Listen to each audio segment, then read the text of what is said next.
আমি এইটোৱে ক'ম সদৌ অসম বাঙালী যুৱ ছাত্ৰ ফেডাৰেশ্যন চিঠিলা আঞ্চলিক সমিতিৰ উদ্যোগত যি আজি অনুষ্ঠানৰ আয়োজন কৰিছে। এই অনুষ্ঠানত প্ৰথমতে আমি আজি বিশ্বকবি নবীন্দ্ৰনাথ ঠাকুৰৰ 164তম জন্মদিন উপলক্ষে আমি আজি এই চিঠিলাতে চিঠিলা আঞ্চলিকৰ উদ্যোগত উচ্চ মাধ্যমিক আৰু উচ্চতৰ মাধ্যমিক পৰীক্ষাত প্ৰথম বিভাগত উত্তীৰ্ণ হোৱা সকলো ছাত্ৰ ছাত্ৰীলৈ আমি সম্বৰ্ধনা তথা অভিনন্দন পত্ৰ আমি জ্ঞাপন কৰিছোঁ। লগতে আমি ক'ব বিচাৰিছোঁ যে আমাৰ ইয়াত উপস্থিত সকলো ছাত্ৰ ছাত্ৰীসকলক যে সকলোৱে যেন আজি আমি ইয়াত সম্বৰ্ধনা দিছোঁ আৰু ভৱিষ্যতে যেন আৰু আমাৰ এই অঞ্চলৰ সুনাম কৰি আনিব পাৰে আৰু ভালকৈ ৰেজাল্ট কৰিব পাৰে, তাৰ কাৰণে আমি সংগঠনৰ ফালৰ পৰা আমি আহ্বান জনাইছোঁ।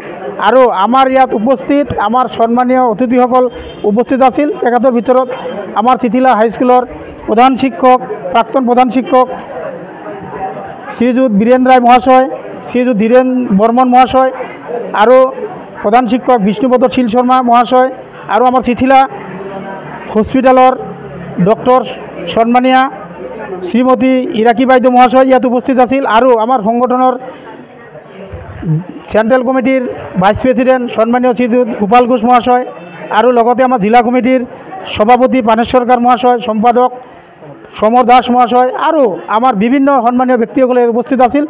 সকলোৰে লগত লৈ আমি খুব সুন্দৰভাৱে আজিৰ আমি প্ৰগ্ৰামটো পাৰ কৰিছোঁ। গতিকে আমি আশা কৰিছোঁ যাতে আমি এনেকুৱা প্ৰগ্ৰাম আৰু কৰিব পাৰোঁ আৰু সকলোকে আজিৰ এই সভাৰ মাধ্যমেৰে সুন্দৰ ভৱিষ্যত উজ্জ্বল কামনা কৰি আমাৰ সভা ইয়াতে আমি ভংগ কৰিছোঁ।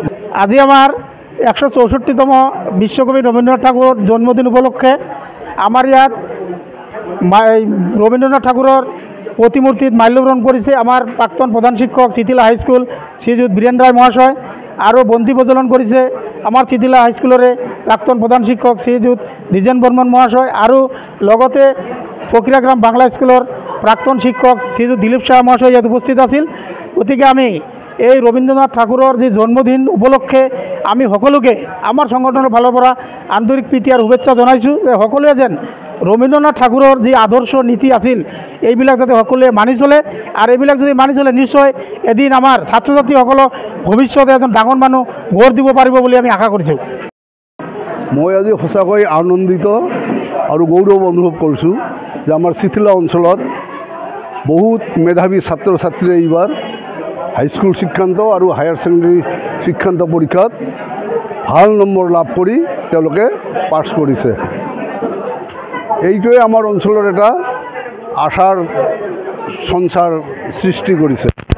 অদূৰ ভৱিষ্যতে মই আশা ৰাখিছোঁ যে এই অঞ্চলৰ ছাত্ৰ ছাত্ৰীসকলে তেওঁলোকৰ ভৱিষ্যত জীৱনত ভালদৰে শিক্ষা লাভ কৰি ভাল মানে পদবী দখল কৰিবলৈ সক্ষম হ'ব আৰু তেওঁলোক সুনাগৰিক হৈ আমাৰ অঞ্চলৰ, আমাৰ ৰাজ্যৰ আৰু আমাৰ দেশৰ কাৰণে ভাল কাম কৰিব।